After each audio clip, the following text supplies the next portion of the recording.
Good morning. Tommy Jane here. I'm just going to read my news feed for a little while. I don't know how long. Probably not very. Hour at the most. Hour and a half at the worst. That'd make it 11, quarter to 11. Yeah, I need to be out of here. I got to go and get my horn. Money's a little close, real close. I have enough. I have to go downtown and renew my bus card. That's $22.50. I have $51 in the bank and $18 in my pocket. I have $150, $60 in credit at PayPal in case I need something that I can get online. I'm going to be a little tight for weed, but I have enough between what's in my pocket and what's in the bank account. I have enough to get my horn out.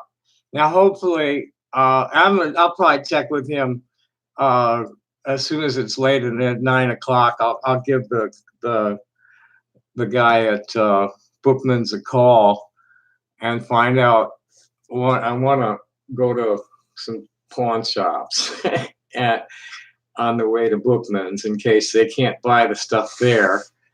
Because if I want to smoke any money, but if I have the horn, I can go make money. So it's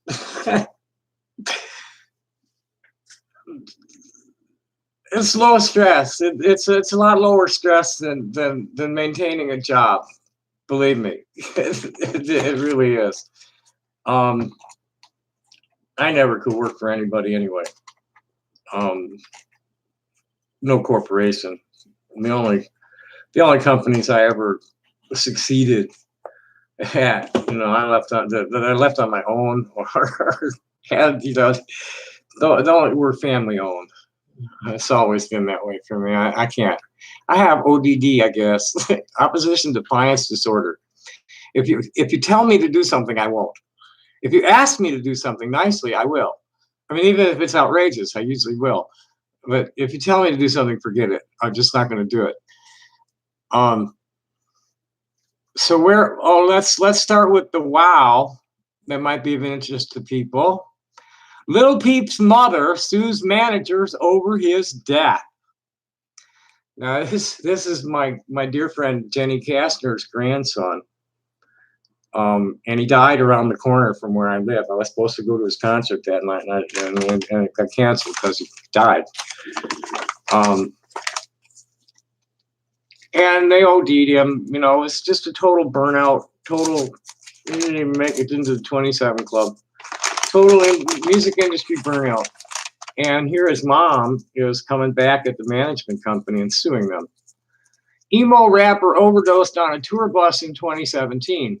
His mother says those responsible for his welfare pushed him to perform and plied him with drugs. Boy, Jenny, he went out on tour, and within a couple of months, it wasn't long before Jenny was like talking to me about how worried she was about it. Before the rising emo rapper Lil Peep was pronounced dead from an overdose on a tour bus in Tucson, Arizona, almost 2 years ago, he was stressed, overwhelmed, burned out, exhausted, and physically unwell, according to a lawsuit filed on Tuesday. Rather than getting him help, the suit says, those who were meant to guide him instead pushed Lil Peep onto stage after stage and city after city, plying it and propping him up with illegal drugs and unprescribed controlled substances as he spiraled further. These were the explosive claims filed in Los Angeles County Superior Court by Lisa Womack, the rapper's mother and the administrator of his estate, against First Access Entertainment, the talent agency and label that oversaw Lil Peep's career after signing him to a 3-year deal beginning when he was 19. The suit, which seeks unspecified damages for negligence, breach of contract, and wrongful death, also named as defendants Brian Ortega, known as Chase, a member of Lil Peep's management team, and Belinda Mercer, who was hired as a tour manager for Lil Peep's final tour in the fall of 2017. The suit also raises allegations against Sarah Stennett, First Access chief executive and music industry power broker, who has worked with pop singers Ellie Goulding, Rita Ora, and Zayn Malik.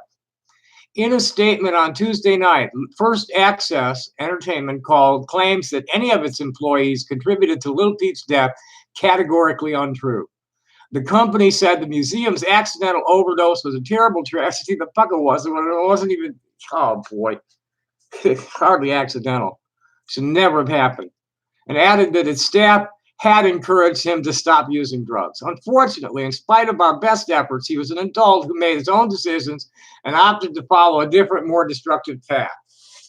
Statement reads, while First Access is deeply saddened by Lil Peep's untimely death, we will not hesitate to defend ourselves against this groundless and offensive lawsuit. Mercer and Ortega did not respond to requests for comment. Lil Peep, born Gustav R., was on the forefront of a gender-bending movement and seemed on the verge of mainstream fame when he died at 21 in November 2017, making him just one in a handful of notable musicians who have overdosed on opioids in recent years. The synthetic drug fentanyl also cited in the deaths of Prince, Tom Petty, and Mac Miller.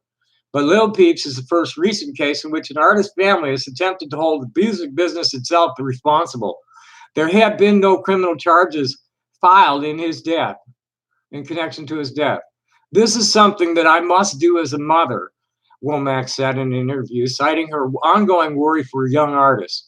I feel very concerned that they not be exploited. What Gus had to live through is actually horrifying to me, and I'm sure he's not the only person his age in this situation. The suit contends that defendants fostered, promoted, and encouraged drug use as a way to maintain control over Lil Peep and his tours. It paints the musician as an impressionable young man with no entertainment industry experience who had put his trust in FAE to guide him through his journey in a reasonable, ethical, and safe manner. The company, the suit says, treated Lil Peep as a commodity rather than as a human being and pushed him to the extreme bounds of what somebody of his age and maturity level could handle emotionally, mentally, and physically. Detailing specific incidents, the suit claims that Stennett gifted Lil Peep a bottle of pills at group dinner in early 2017 and cites text messages in which she contacted him about drugs. I'm about to land at JFK. I have 1, 2 MX and 4 times 2, referring to 2 different doses of Xanax, 2 milligram and 4 milligram, I guess, a quarter, I don't know. Mercer, the suit says, was in a sexual relationship with Lil Peep while working as his tour manager and providing him with drugs, including ketamine. The lawsuit also describes an event on October 25th, 2017, a few weeks before Lil Peep's death, in which Mercer was detained at the Canadian border after a search by drug-sniffing dogs. The suit alleges that Stennett was made aware of the incident and the potentially dangerous environment on tour, but allowed the behavior to persist. On the night Lil Peep died, Mercer and others associated with FAE saw him on the bus and noted that he looked alarmingly unwell, but rather than seeking help or contacting authorities, Mercer instead elected to run a personal errand. Much of what was included in the lawsuit was previously reported by David Peisner in a Rolling Stone story about Lil Peep's last days, published in March. In the article, Stennett denied through a lawyer that she had ever given Lil Peep any drug, and said she was merely trying to comfort him by offering pills that she had no intention of delivering. She also denied that she was aware of what drugs people were doing on the tour bus. I wasn't there, Stennett told Rolling Stone. Anybody who takes drugs makes a decision to take a risk. In an interview last year, Stennett told the New York Times that her work with Lil Peep had restored my faith in higher power, adding that their relationship made me understand that there's a purpose to what I'm doing. It's not just music, it's a much bigger responsibility. Beyond the issue of whether his management team facilitated his drug use, to win the case, Womack may need to convince the jury that the team did so purposefully, or at least that it had a duty to look out for his welfare and did not adequately do so. Paul Matiasek, a lawyer for Womack, Lil Peep's mother, said, we acknowledge obviously that Gus had a role in his own death. However, in evaluating the legal responsibility for someone's untimely death, it is not a binary decision. He added, noting that juries in California could assign fault as they see appropriate. For example, if a plaintiff is 50% responsible for their own injury, but the defendant is 50% responsible, the plaintiff can recover 50% of their damages from the defendant. FAE had the power, they had the influence and control over Gus's career and specifically this tour. There are duties associated with having that type of control, like, quality control over the drugs coming on board the bus. It was Percocets that were tainted with fentanyl. Gregory C. Keaton, a torts professor at the University of Southern California, said that while the allegations of record companies providing drugs to rock stars date back decades and could be seen as a common practice in the freewheeling industry, that doesn't mean an entertainment company could not be held liable.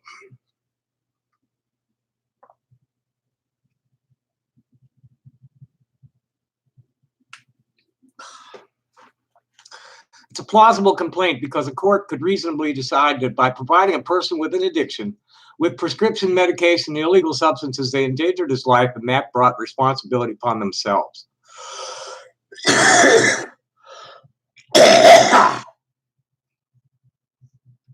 They would argue that they had no duty to protect him, he continued, but if you supply him and you know he's got an addiction problem, that could trigger the application of duty.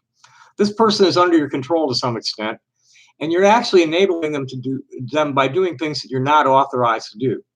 Columbia Records, which released Lil Peep's first posthumous album, Come Over When You're Sober, declined to comment. Everybody's Everything, a documentary about Lil Peep's life and death, is scheduled for release November 15th, the second anniversary of his fatal overdose. The film, which bears the stamp of First Access Entertainment, includes Womack, the filmmaker Terrence Malick, and Stennett as executive producers. And that's that. Nobody said anything. Well, next we have, what's in my mailbox? That's fresh. Garbage to be blocked.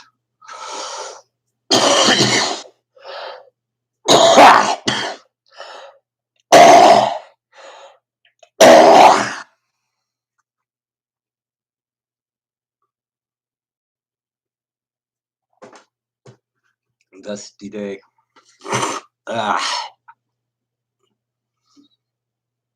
Next, let's see what's going on here.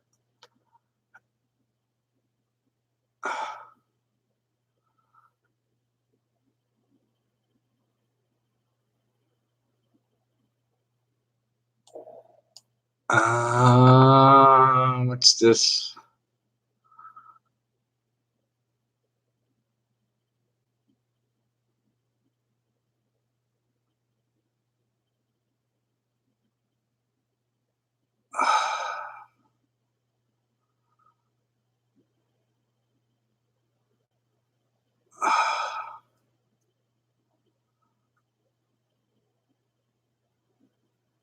Yeah, we don't need to read this again. This is just from yesterday about the Supreme Court. This is troublesome.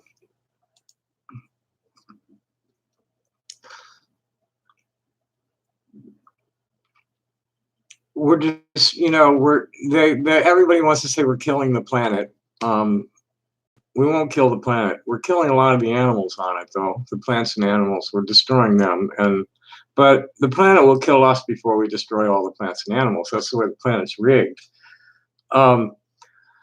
This story is Australia downgrades Great Barrier Reef outlook to very poor. The government agency that manages Australia's Great Barrier Reef on Friday downgraded its outlook for the condition of the coral system from poor to very poor. The Great Barrier Reef Marine Park Authority report blamed climate change for coral bleaching, which occurs as a result of rising sea temperatures. Significant global action to address climate change is critical to slowing the deterioration of the reef's ecosystem and heritage values and supporting recovery, said the 5-year review of the world's largest coral reef system. But the agency added to the threats to the 2,300-kilometer, 1,400 miles, reef were multiple cumulative and increasing. Agricultural runoff, coastal land clearing, and coral-eating crowns of thorns starfish were to blame for its woes, which is pretty much the same situation. They just don't have the starfish in Florida.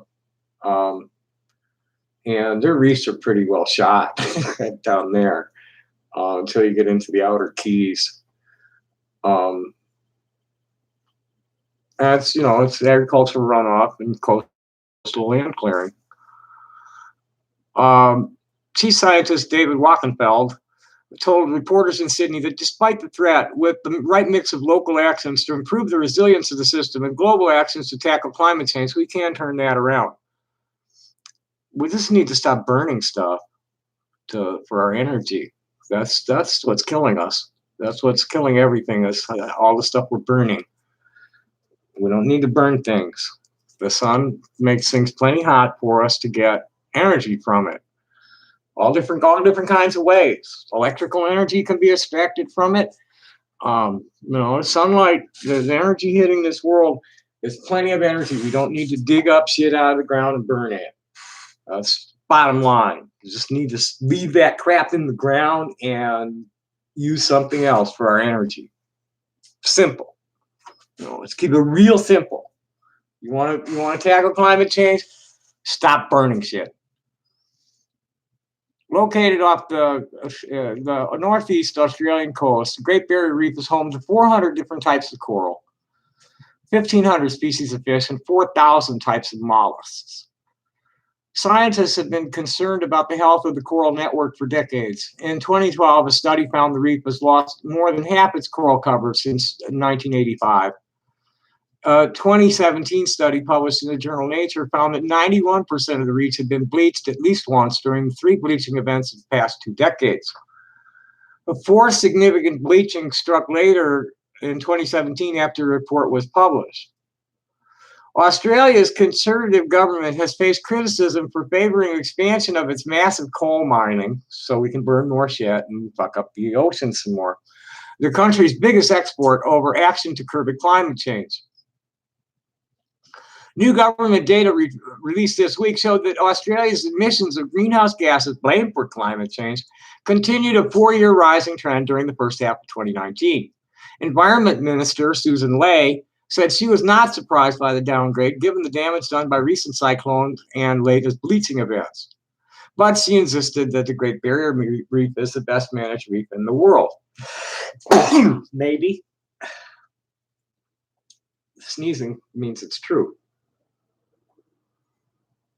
That's the old Yiddish bubby micey, or wives' tale.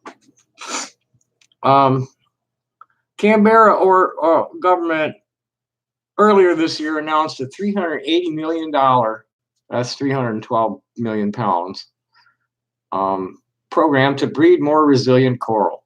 However, the downgrade has boosted calls for UNESCO to revoke the reef status as a World Heritage Site, which would be an embarrassment for the government. The reef is estimated to be worth at least $4 billion a year to Australian economy. Yippee yahoo. And still nobody said nothing. Okay. Moving right along.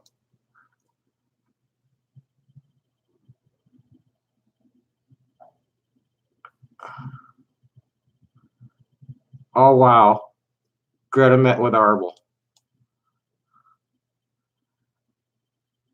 Here's a wow for you. Swedish activist Greta Thunberg brings climate message to Standing Rock Sioux Nation. And there's a picture of her here with Arbel Looking Horse, who's the Chief Arbel Looking Horse, the carrier of the White Buffalo Calf Woman's Pipe.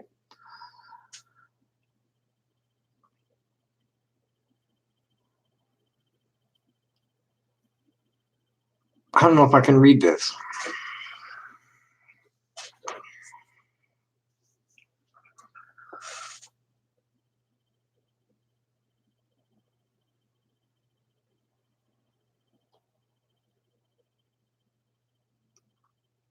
I may have a problem reading this.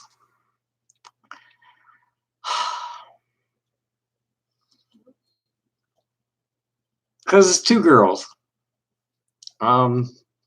There's actually a number of young girls. Funny, it's the girls and not the boys.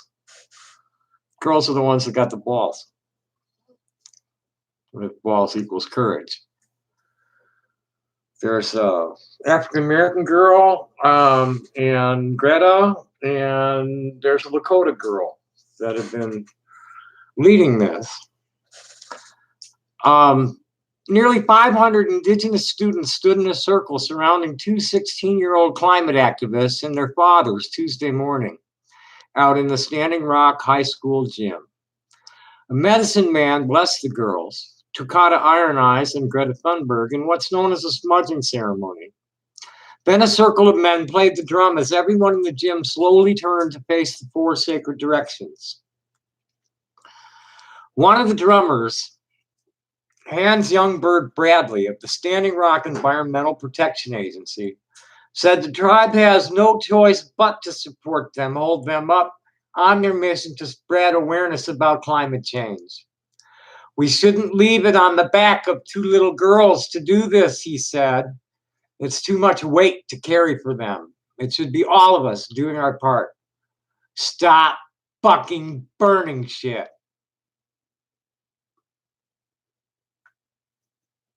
Simple.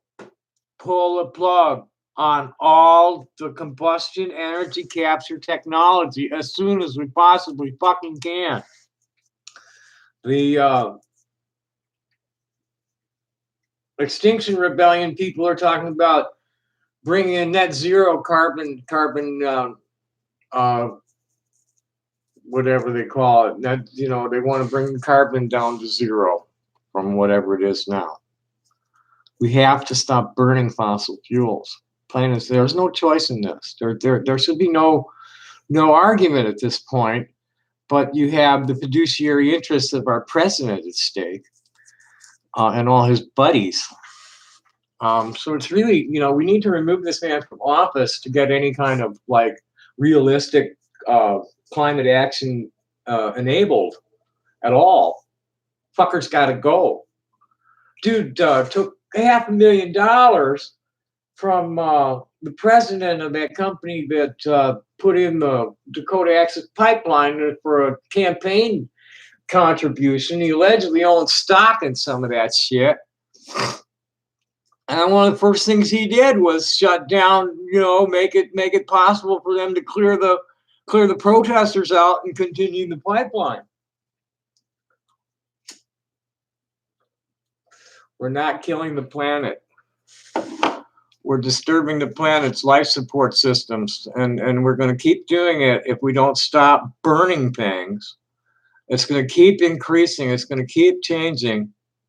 Oh, you're a victim of your own fucking delusions. You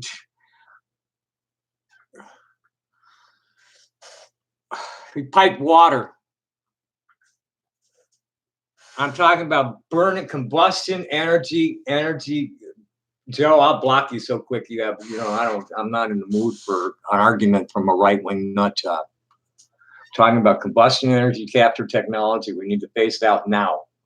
Don't give me any fucking bullshit. I like electricity too, but we have other places to get electricity from.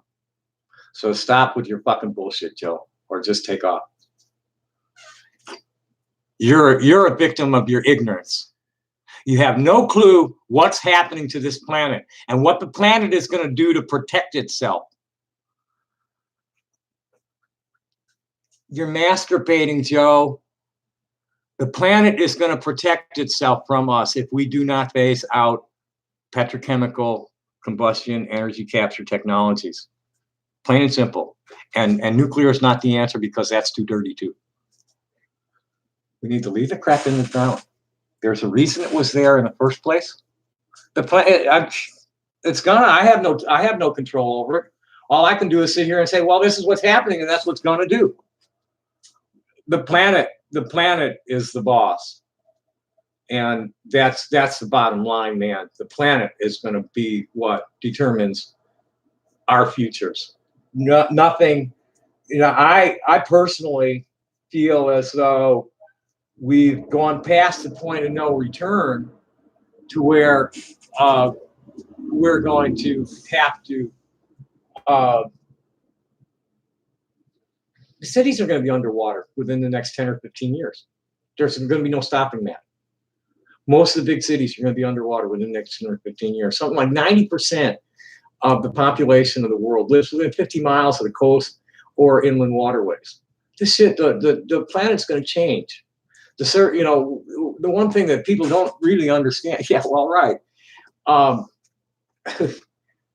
But White Plains ain't going to make it either, man. Yeah, I would. And the planet's going to do that for us.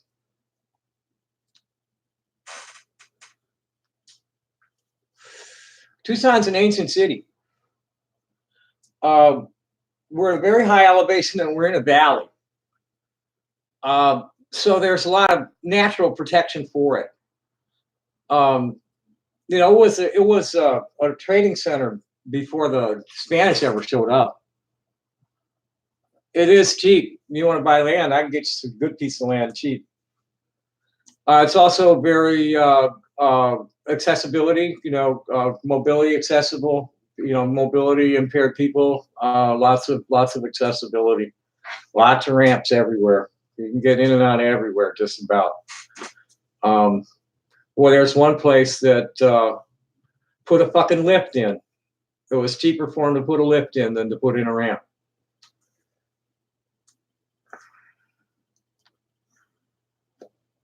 I saw a piece of land out near 3 Points a couple of years ago that was 9 acres, completely fenced, had utilities right up on the property, and water. It had water and electrical hookups right on the property, and a septic tank. And the cash price on it was $29,000. Mount Lemmon is very nice. And it's not just Mount Lemmon. Mount Lemmon, I like Bigelow better. The observatories on Mount Bigelow. Mount Lemmon is kind of like commercialized. Bigelow and Bear Hollow, Bear Wallow, I think it's called. The next one over from Lemmon is much nicer as far as the natural.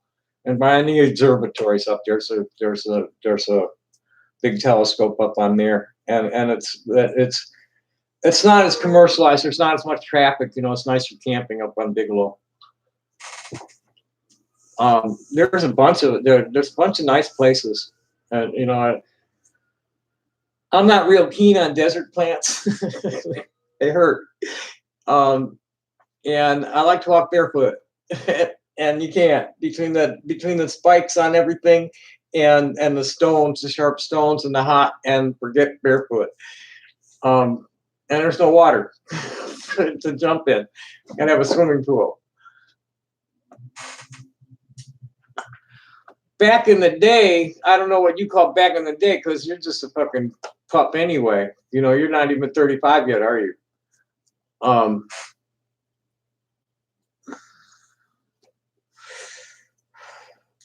Tucson's got a really vibrant live music and art scene too.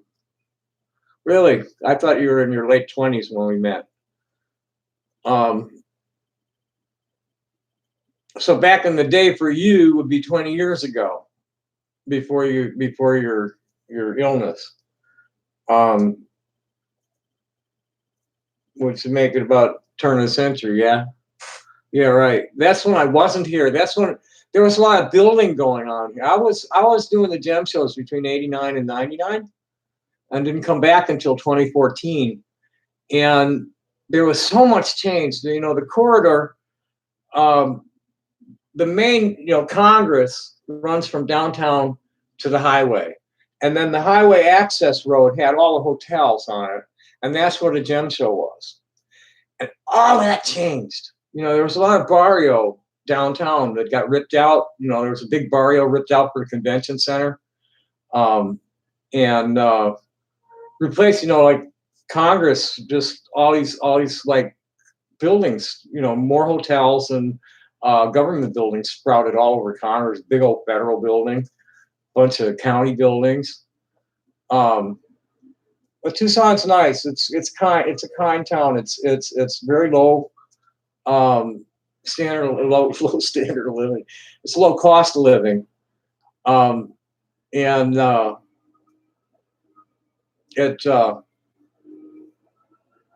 people are, it's very proud of its diversity. We're going to have a big festival next week, and I'll stream some from it called, oh, I won't be able to stream.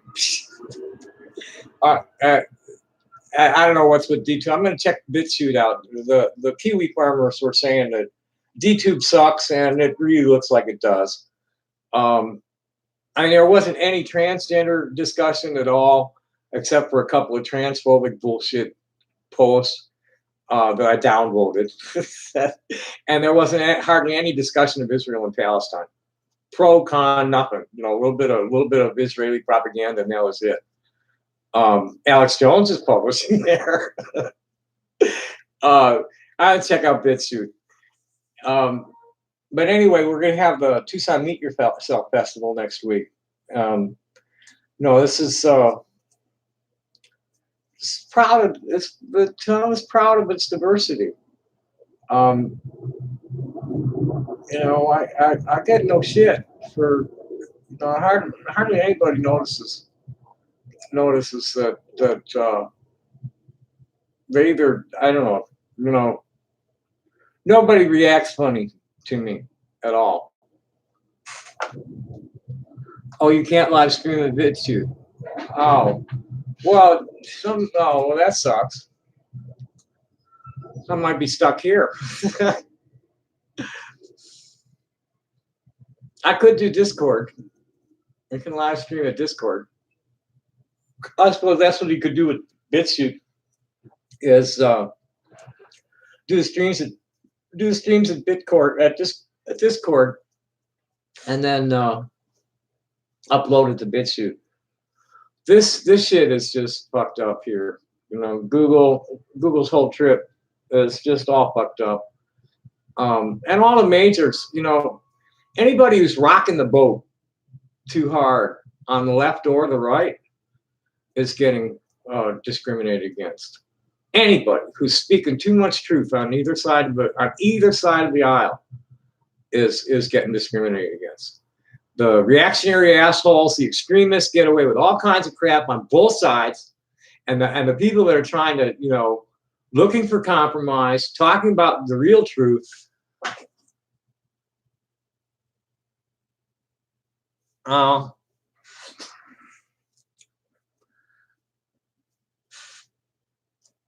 Yeah, so the people that are speaking, truth to power, from the left or the right, doesn't matter. These people are being discriminated against heavily because there's like corporate interests out there that are instigating, agitprop specialists, agitation, provocation people. They're pumping out propaganda. They're defaming people, and just stalking them and causing them all kinds of problems however they can. Fucking idiots. I don't know if you're paying any attention to AMB, but Sneasel's out there talking about, well, what's it going to take to, what can we do to get the cops to do something? Or what can we do? Here we thought that swatting was as bad as it could possibly get. And the fuckhead's trying to come up with something else, something better. Okay, here's another winner. This was why I decided to read the news. There was so much bullshit in the news this morning. Here's a kid. Christian school kicked an 8-year-old girl out for looking like a boy. An 8-year-old girl has been yanked from a Christian school after her grandparents were warned that her looks confused other students. An 8-year-old girl in Timberlake, Virginia, has been yanked from a Christian school after her grandparents received a warning letter that the girl's appearance confused other students as to whether she was a girl or a boy.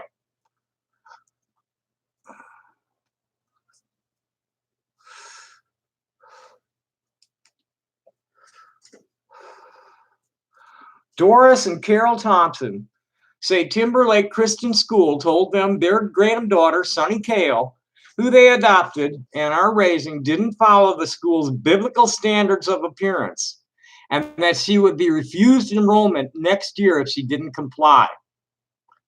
Principal Becky Bowman wrote that students were confused about whether Sunny is a boy or girl, and that administrators can refuse enrollment for condoning sexual immorality, practicing a homosexual lifestyle, or alternative gender identity. Well, there's a lovely school policy, isn't it?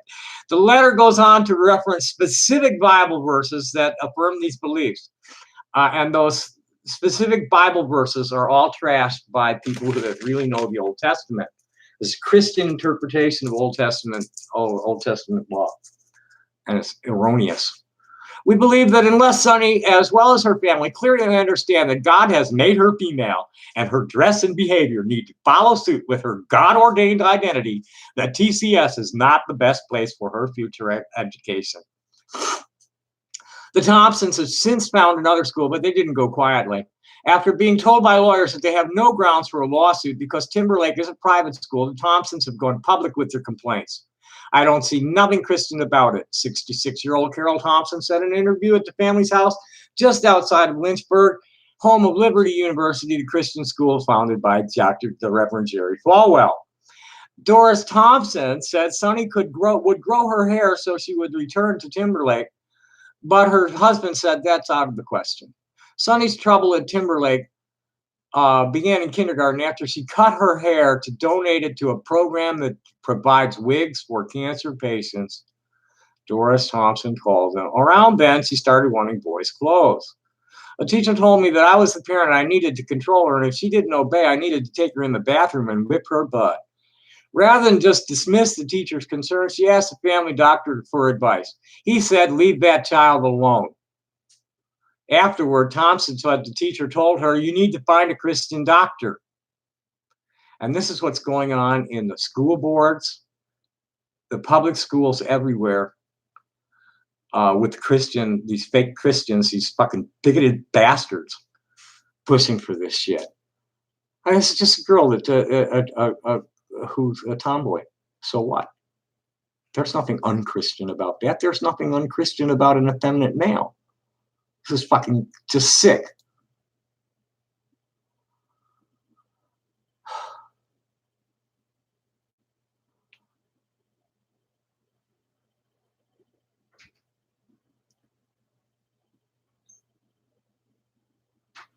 Yeah, I wouldn't want anything to do with that shit. It's a private school, but the value system, they're teaching bigotry. They're encouraging violence against LGBTQ people, starting in the elementary grades. The things that have happened, the family in Oklahoma with like a 12-year-old or so in middle school that got run out of town just with all the threats and shit. This is wrong. It's just totally wrong. And that's what they're deliberating in the Supreme Court. And this was something I needed to read. That was, where is it?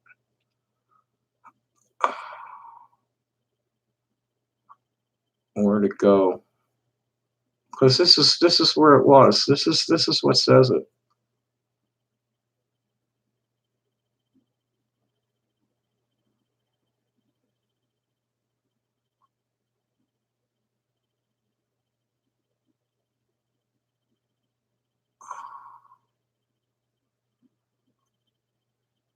Where'd it go? Oh my God.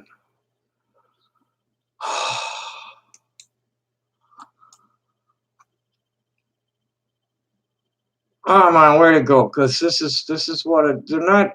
I can paraphrase it if I have to. Here it is. This is from Kate Sosin, the mother of a transgender child.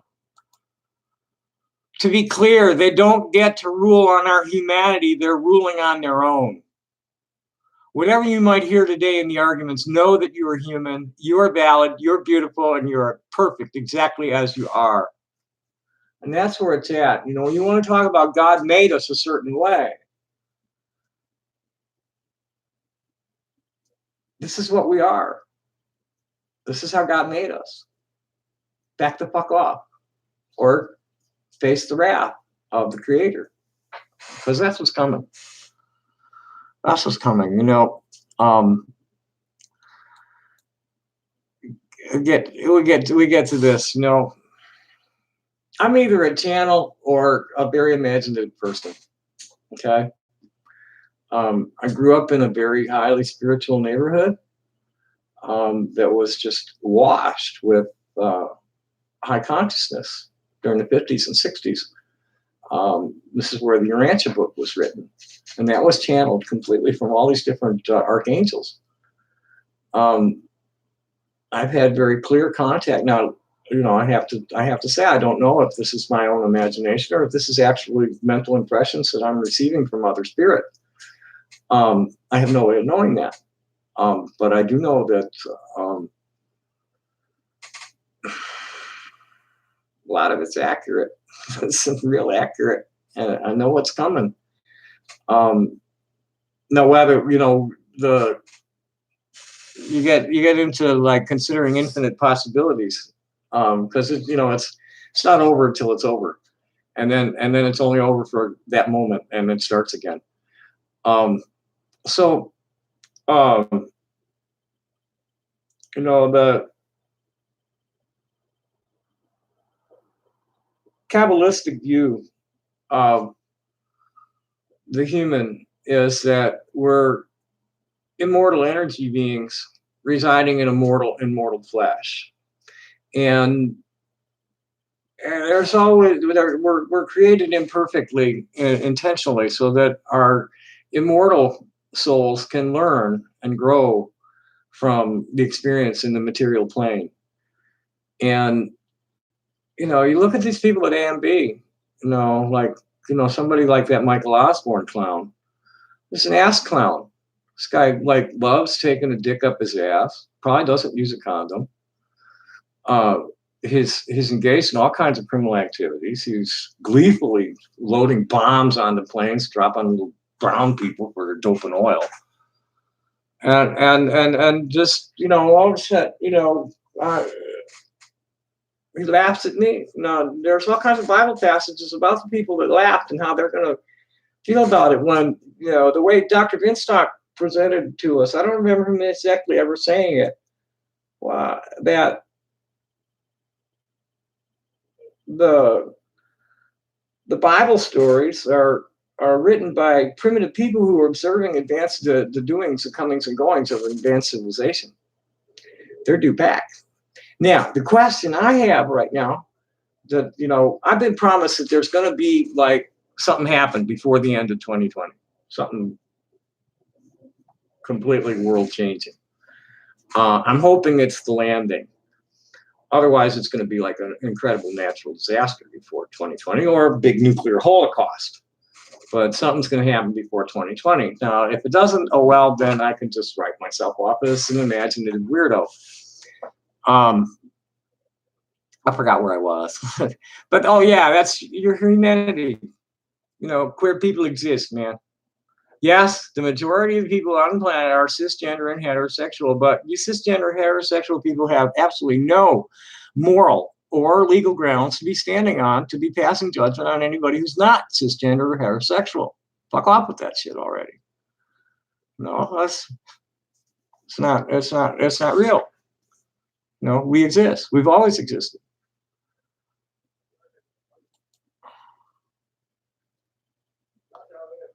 What kind of person kills themselves?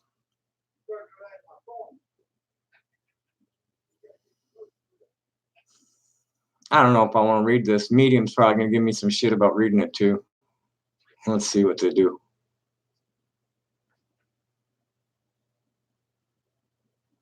Oh, good. It doesn't recognize me. New browser. What kind of person kills themselves? A rundown of suicide facts and what you can do about it. Nah, I don't want to read that. I'll read the comment from my friend. This is so very powerful to me. I'm not going to name her name. I stood on that chair with a noose in my hand, ready to kick the chair away. Then I remembered my friend who killed herself in 1979 and the suicidal thoughts that plagued me afterward. Then my niece killed herself in 2009, and the impact it had on our family was horrendous and still felt today.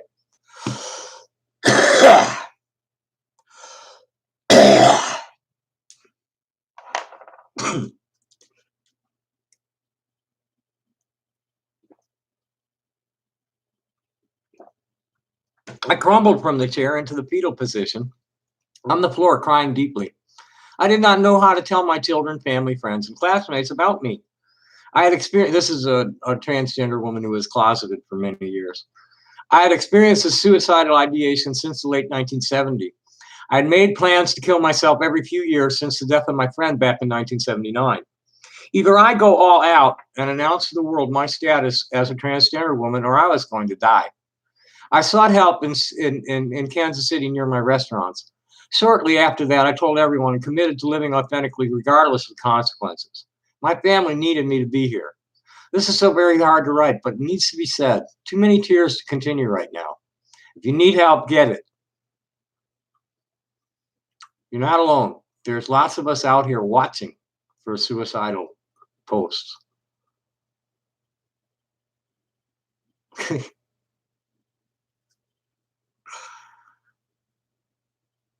Here's a guy at the pearly gates talking to St. Peter.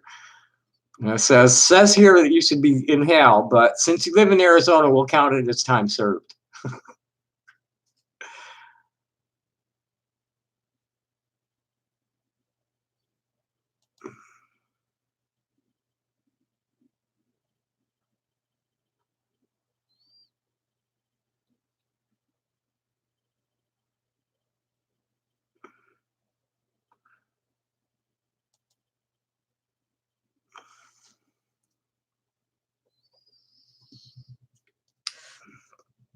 Here's the kind of worry that's out there about the Supreme Court dealings. Check in with on your LGBTQ colleagues this week and this today and this week as our rights are up for debate in the Supreme Court. I'm particularly nervous about the impacts for transgender and gender variant folks in the workplace. This may open the door to even more harassment and misgendering. Regardless of the outcome, at the very least, we can make an effort to learn folks' pronouns and better support people after you misgender them. Can't tell you how many diversity and inclusion leaders I've been misgendered by who truly needed to read this guide on what to do and what not to do when you misgender one. So I wrote one. Let's see how this compares to what I do.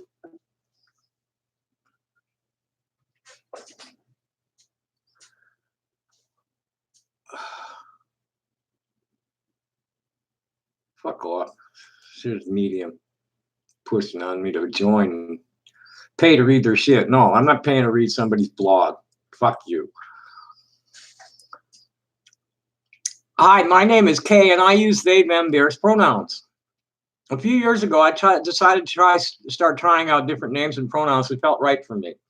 I started this transition in my late 20s and had to navigate changing my name and pronouns in the workplace and the subsequent misgendering and microaggressions that follow, like many transgender and gender variant people do. I have been the first or only person in many of my workplaces at my level of seniority using they, them, theirs pronouns, which meant I was blazing new trails for queer, trans, black, and indigenous people of color after me. People need to stop identifying themselves by race. We're all the same human race. Some of us are different colors. And that's just because of the angle of the sun and where our people evolved.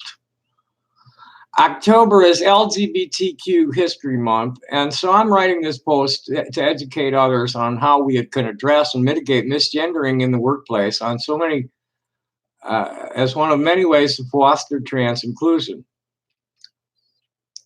Okay, I'm not going to go into the they as plural pronoun argument because that's like stupid. It's, you know, it's been used as a singular since the 1300s.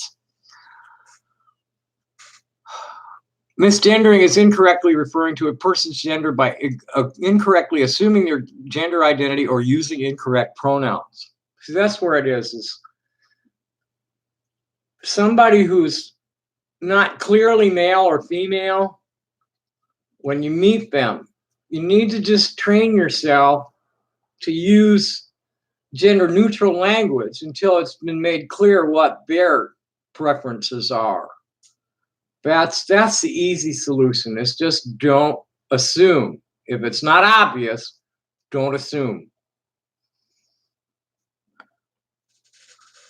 Misgendering someone can be done intentionally or unintentionally, but it has long-lasting harmful impacts. It's sure in the moment, I had a difficult moment yesterday in the Walgreens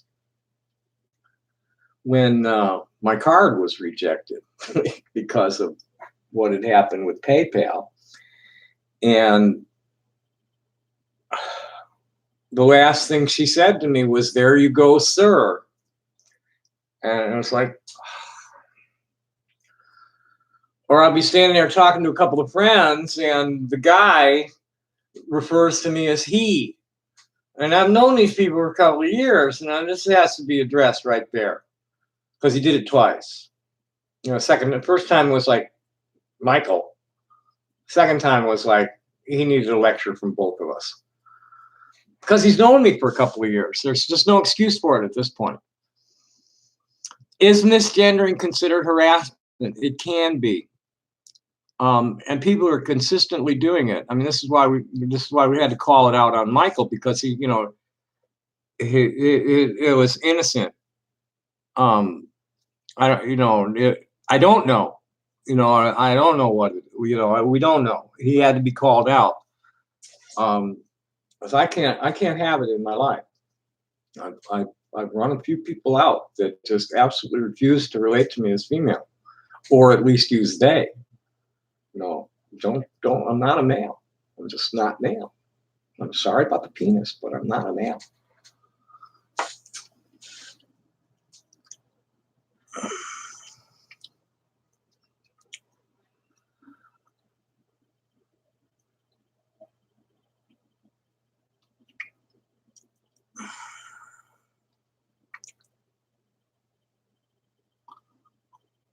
Yeah, sex and genders. Here's, we need to separate sex and gender in the discussion, and this person does it. When I talk about sex, I use the phrase sex assigned or designated at birth. It helps illustrate that sex is something an institution or medical profession determines for us. We do not choose it. In most states, there are only two markers regarding sex, male or female. Thanks to the work of intersex activists, intersex is becoming a available marker in some states, and medical professions are becoming more aware of the intersex community and altering their practices. I like trans students' education resources definition of gender. A set of cultural constructs describing characteristics that may be historically be related to femininity, masculinity, women, men, non-binary people, or social norms. The term was coined in 1955 by sexologist John Money after noting the difference between gender and sex. Boy, and that guy, there's still people that are living with damage from that guy. Some folks like me were assigned a sex at birth that does not reflect our gender. Being non-binary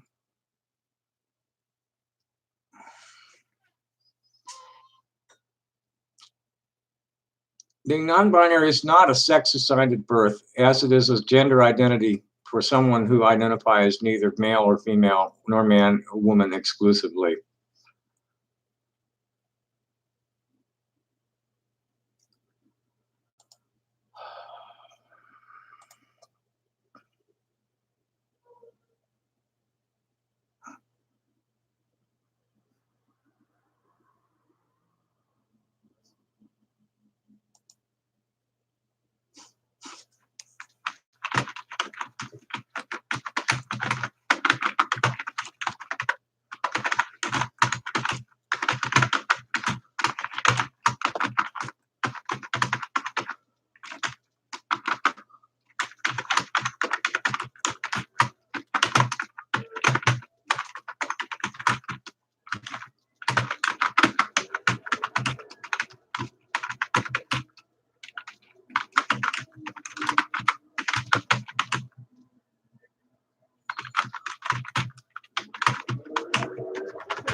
Grand Marquis' alleged son. Oh, Brandon Urie. Okay.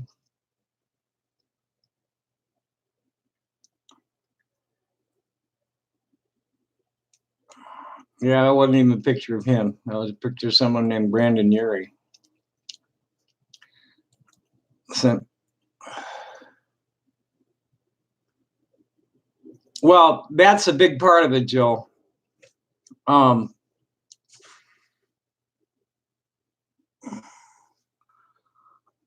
That's a real big part of it. That gets me through.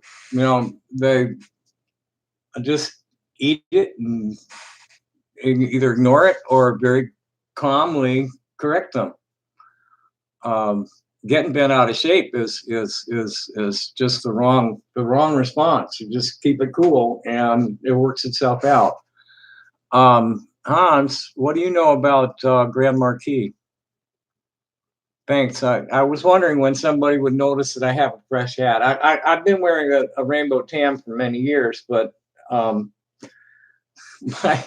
my old ones were getting kind of raggedy, so I just bought a fresh one.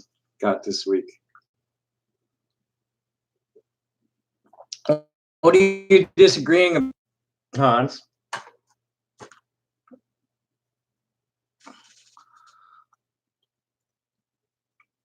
And what do you know about Grand Marquis?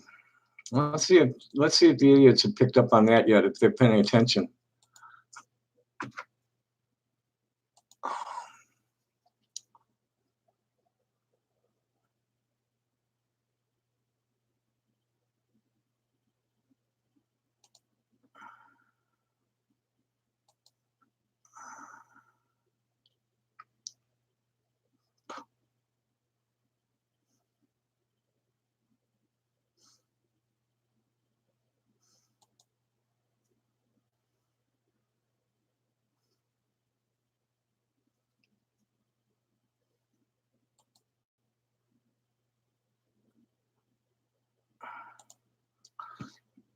Oh, TABKL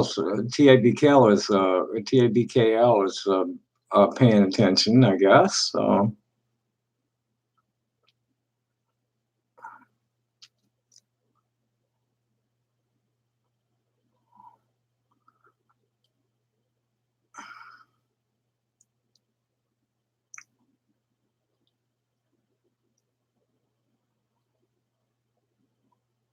I guess they haven't noticed. They haven't picked up on the Grand Marquis thing yet.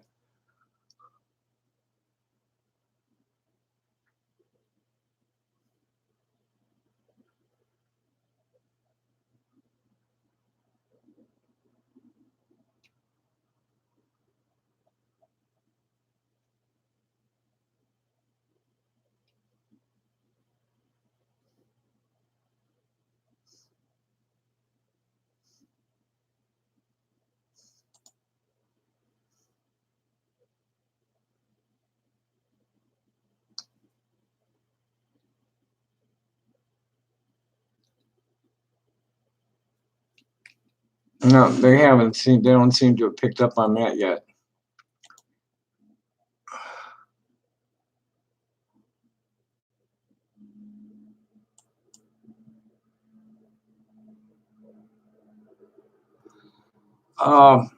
Gender is not binary. The only thing binary about the human condition is the whether your gonads produce an egg or a sperm. After that, there's way too much variation in physical and psychological makeup of a person to, sex.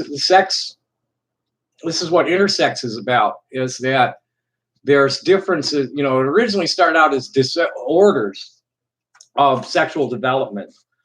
And then the intersex community stepped in and no, it's just differences. These are not, these is not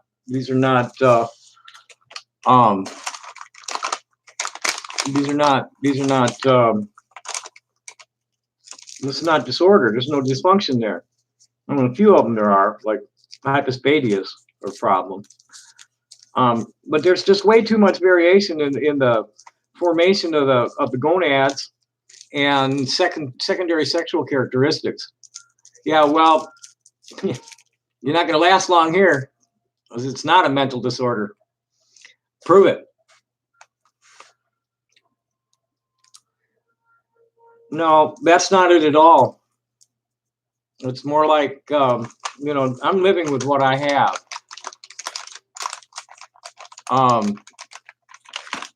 I'm not modifying anything on my body. I don't even have my ears pierced, but I refuse to behave in a manner that's unnatural for me. Just that's the bottom line. You know, you can talk about social constructs and all you like. As a child, I had to suppress innate feminine behavior just to pass as a male. I'm going to tell you that you're blocked. Goodbye. I don't have time or energy to even deal with an idiot like you. Next.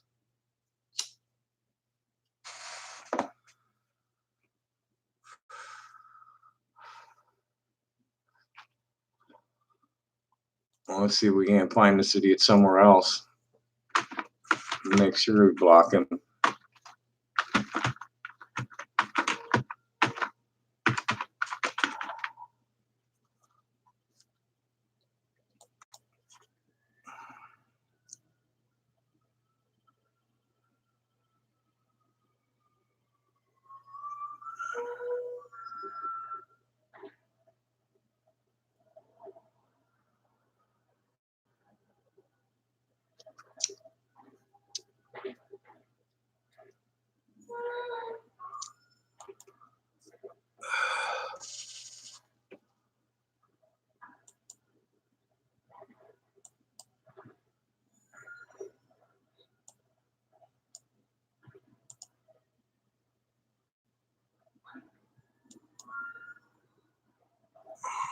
Next.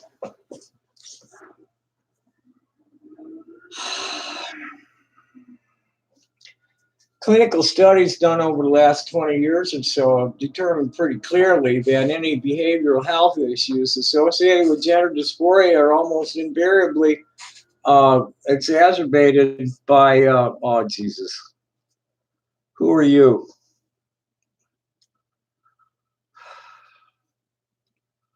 Just what I needed this morning. Timmy Time. One of Timmy Time's girlfriends is obviously not going to be Kimberly Hoffman.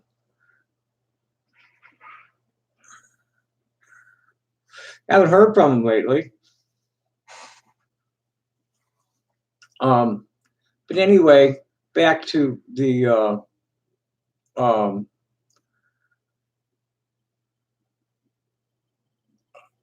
notion that gender variance is a mental disorder. Rigid compliance to gender stereotypes.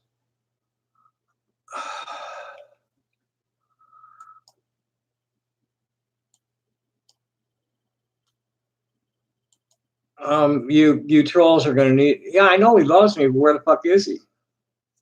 He was supposed to come here, but he didn't. Several times he's committed to coming here.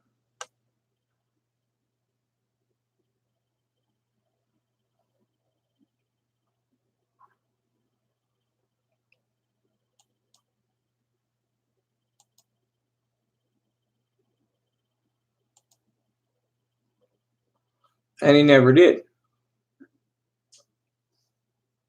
I don't have his number. He always calls me from a restricted number.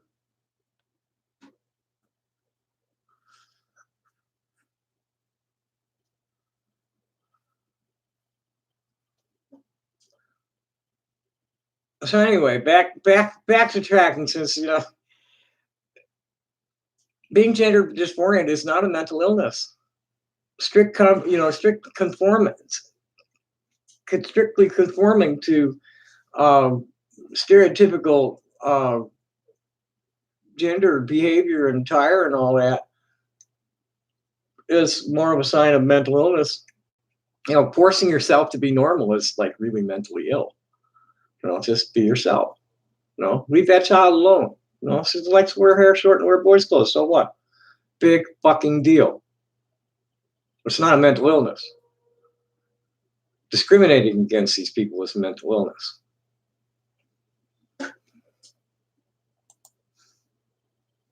Let's see if this fuckhead came back at me quickly.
Now he said, I've been reading up on you, you child molesting freak. Anything you found is calling me a child molester.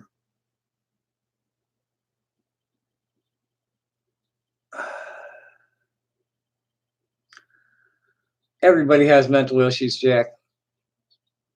I had a lot of rage and anger, panic attacks, and anxiety that resulted from serious abuse in my household and in the community, and a chemical imbalance between the sex of my gender, the sex of my gonads and the gender of my brain, caused me a lot of problems. Smoothed out since I've been on hormones. But everybody has these things. No,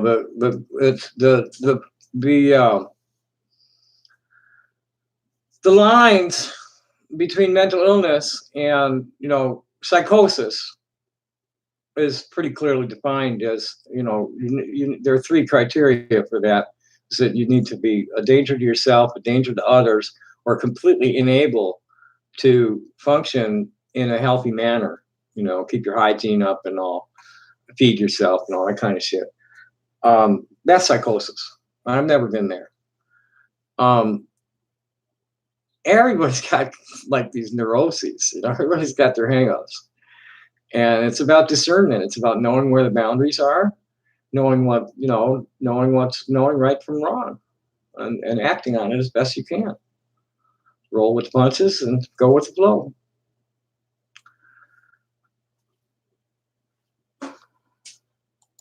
See what else is in the news that needs reading. This was the other one. Florida judge says conversion therapy on LGBTQ youth is okay. I don't know where it's getting that idea from, because all the clinical studies said real clearly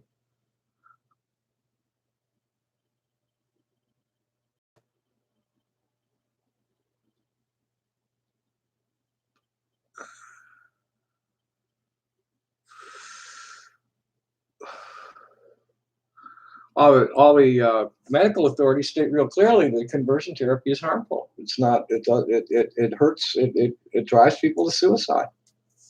It exacerbates behavioral health issues. A judge in Florida struck down Tampa's ordinance outlawing the use of conversion therapy on minors in a ruling issued Friday. In his decision, Judge William Fung argued that the city doesn't have the authority to ban the practice and said that Tampa has never before substantively regulated and disciplined the practice of medicine, psychotherapy, or mental health treatment within city limits. The ruling in Florida stems from a lawsuit filed by Robert Bazo and New Heart Outreach, a Christian faith-based conversion therapy practice in Tampa Bay. The lawsuit follows the passage of a 2017 ordinance banning medical professionals from attempting to cure the sexual orientation or gender identity of LGBTQ young people. Conversion therapy refers to a broad, loosely defined range of practices from shock treatment to talk therapy and praying the gay away. Nearly every leading medical organization throughout the country, including the American Psychological Association, the American Medical Association, has roundly condemned it as harmful to minors.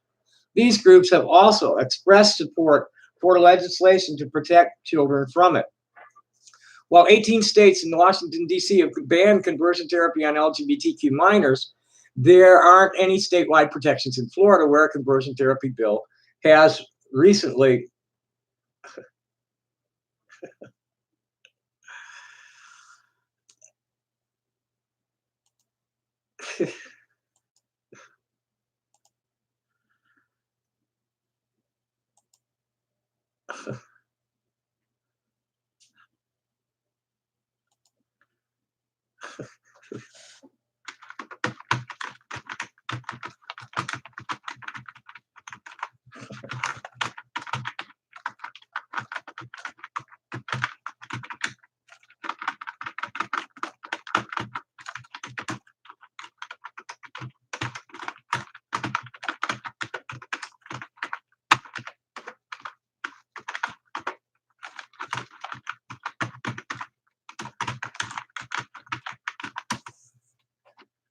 oh, and he's just now he's trolling me. He's you're an impotent old queen. What the fuck are you going to do? My lawyer is working on something right now.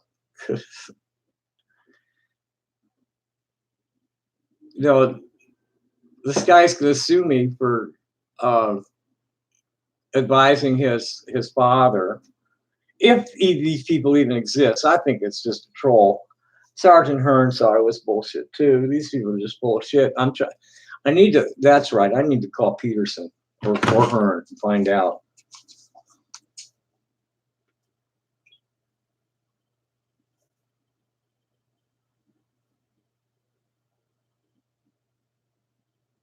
Come on, go away. I want my phone screen. Put that in the. There we go. The little round button clears the whole screen. Yay.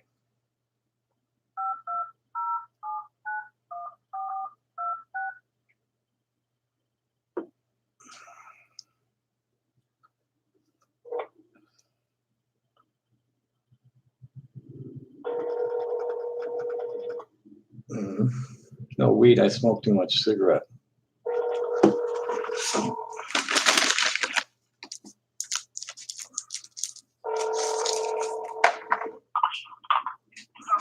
of Professional Standards.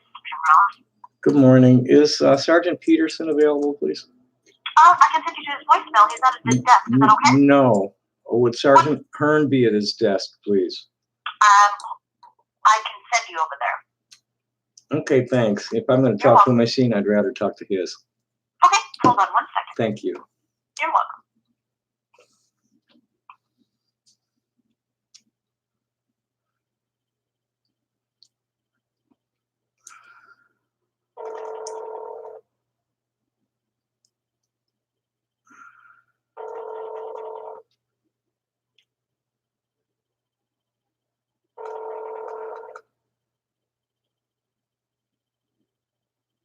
Dallas Hearn is not available.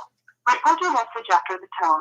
When you've finished, you can hang up or press 1 for more options. Sergeant Hearn, this is Tommy Wasserberg calling. This alleged son of this Grand Marquis fellow is like escalating in my email this morning, threatening a lawsuit and stuff. I really need to know what passed between the guy and Peterson, and what Peterson's opinion of the guy was. And the city council woman or person, the woman in the city council person's office, was going to get with you about the questions I have that really need to be answered. Like, why has the FBI not been called for assistance on this?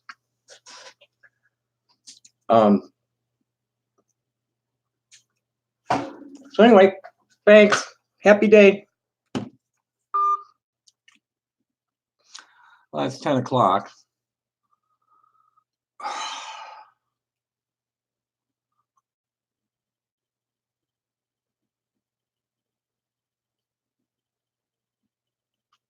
The fact of the matter is, Jack Swagger, that gender identity forms pretty solidly between the ages of 3 and 6. Okay? We have a genetic potential for behaving like males or females that sometimes does not match the actual sex of our gonads. It's a natural thing. Back the fuck up. I believe nothing anybody tells me. I don't believe anything. I waste a lot of time because I have a lot of time to waste. I have no employment. A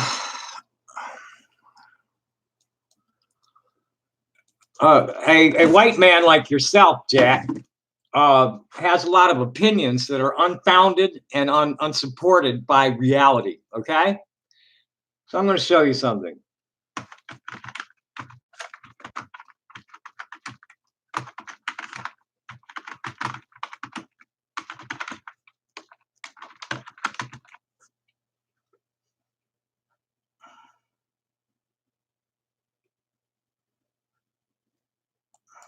Here's from the doctors. Read this. Don't say another word to me on that, so you're gonna get just bounced. A privileged white man, obviously, and a bigot, an uneducated, undereducated bigot with a lot of fucking opinions that are unfounded. And what's white to me? Here's white. Bye.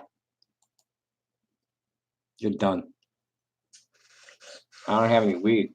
No, I'm gonna let people get me agitated today.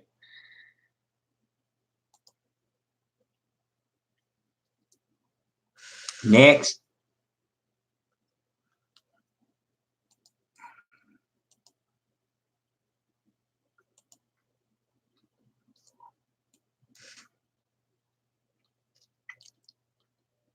Funny thing about animals, some really smart ones don't do much. They hang around a lot. Play, rest.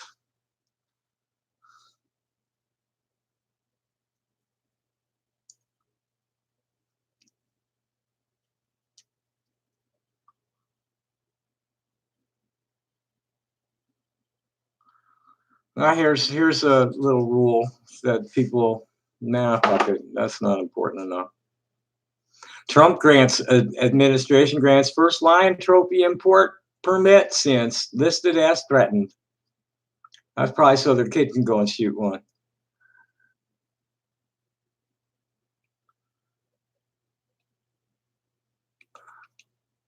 Okay, let's just refresh that page to see if there's anything else interesting on it.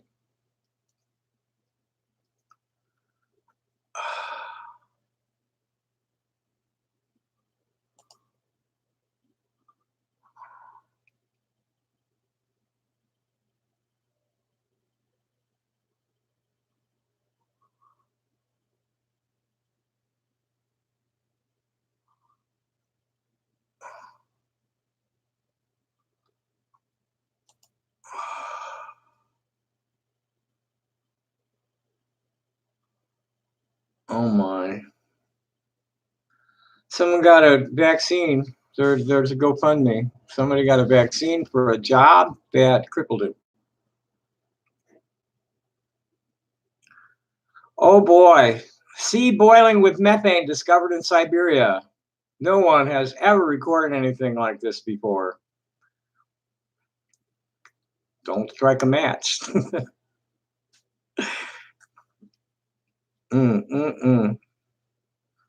Nah, climate change isn't real. Just don't pay any attention to any of that shit. And next thing you know, you're all going to be dead. Gunman opens fire and deadly attack on a German synagogue. Oh, yummy.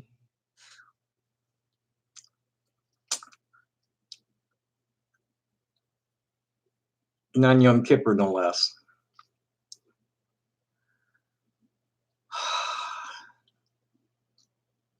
I have one person in custody.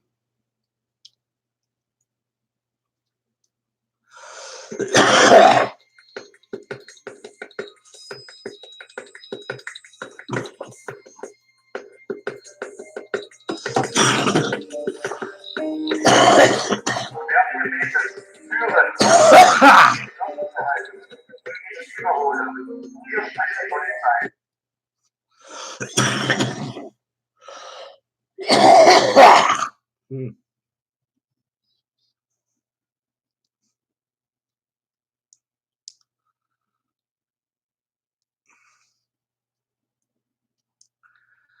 Oh God, the alleged gunman broadcast his attack on Twitch live streaming video platform.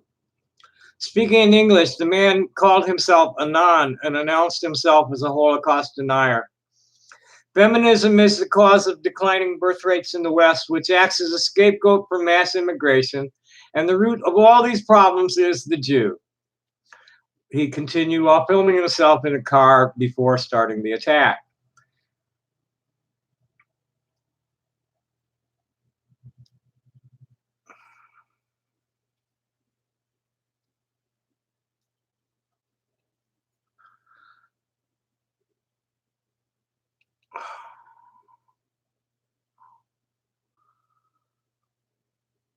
And there was a separate shooting in another town.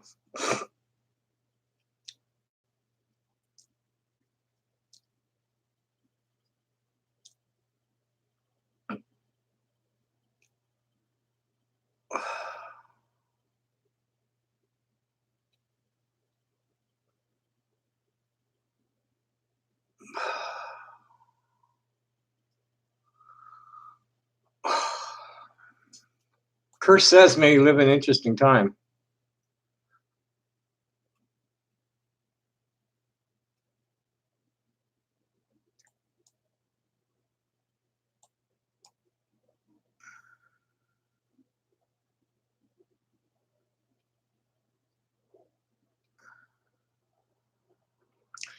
Bigoted assholes don't get to last long here.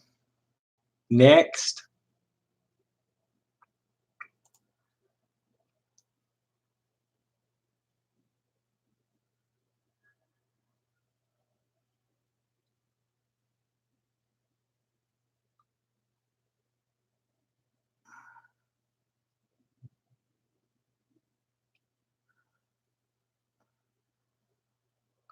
Iceland made it illegal to pay women less than men. That's cool.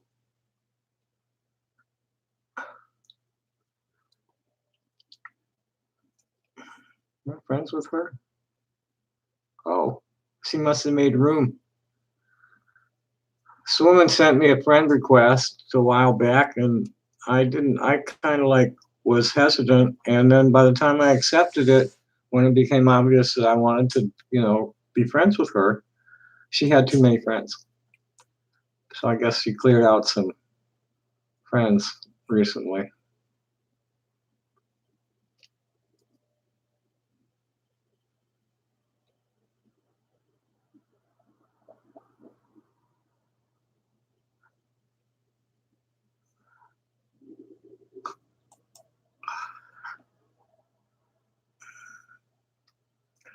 And Turkey's bombing in northern Syria.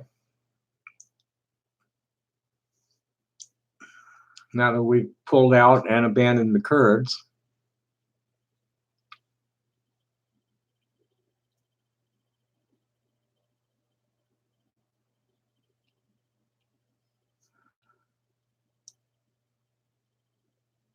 $9 for gas and electric? Holy shit, what did you do?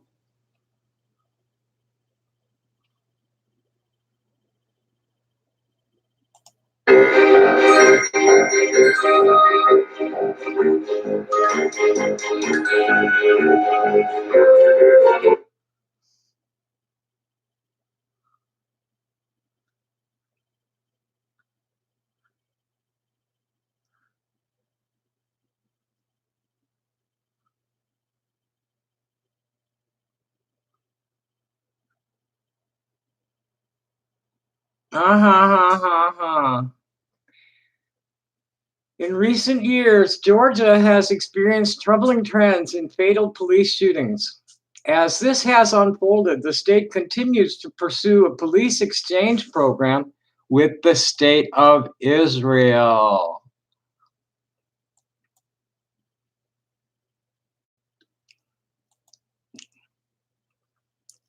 That's a winner.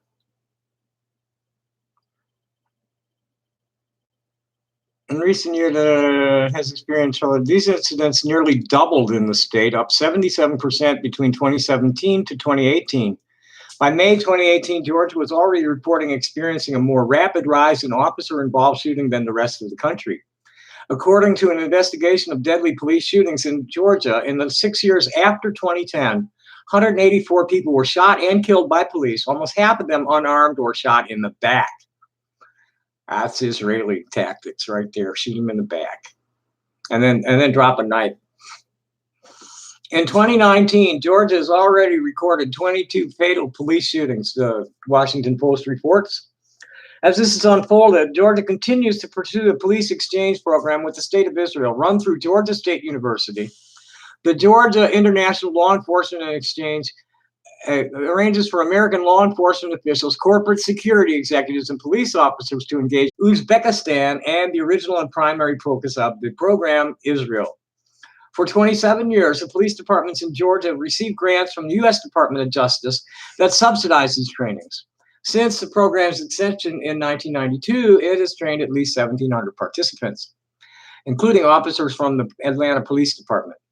Law enforcement from other U.S. states have participated in the program, including those from Tennessee, Alabama, Arizona, Arkansas, California, Florida, Georgia, Indiana, North Carolina, Kansas, Kentucky, Louisiana, Michigan, Mississippi, Nevada, Michigan, New Jersey, New York, North Carolina, North Dakota, Ohio, Oklahoma, Pennsylvania, South Carolina, Texas, Utah, Virginia, Washington, D.C., and West Virginia.